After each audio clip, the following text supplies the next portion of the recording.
on ne peut pas être chrétien et continuer de faire des sacrifices sur les idoles.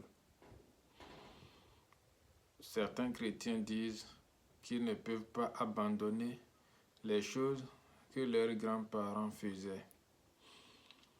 Ils sont conscients que leurs grands-parents faisaient des sacrifices à des démons, non pas à un Dieu, c'est-à-dire à notre Dieu que nous connaissons, Jésus, ni à Yahvé, ni à un Dieu suprême.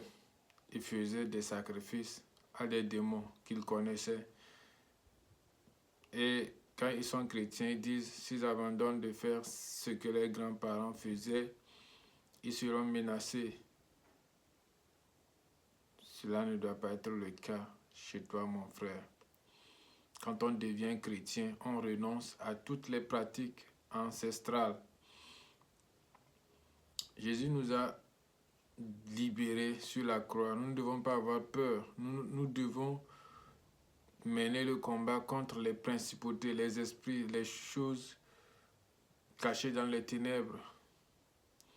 Les esprits invisibles, nous devons mener le combat contre eux plutôt que de nous associer avec eux et un jour nous voir avec eux dans le trou infernal où nous ne pourrions jamais sortir, où nous brûlerons jour et nuit. Faisons attention à notre vie. Changeons de cœur, changeons de mentalité, changeons de comportement. Une fois baptisé, on est libre. On ne peut pas retourner à ce qu'on a vomi, ce qu'on a renoncé. On doit être chrétien concret. On ne doit pas être chrétien, moitié animiste. On doit faire toute la volonté du Seigneur. Sachons-le, Saint Paul l'affirme et il le confirme, que ceux qui font des sacrifices sur les idoles le font à des démons, non pas à Dieu. Certains prétendent que Abraham avait été ordonné par Jésus ou bien par Dieu, il avait de sacrifier un bélier, que c'est de là l'origine des sacrifices.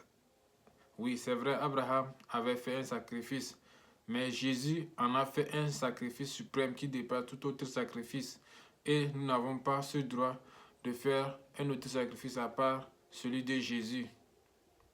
Quand nous avons la pleine connaissance que Jésus a été déjà sacrifié et nous faisons d'autres sacrifices, étant chrétiens, nous minimisons les sacrifices de Jésus.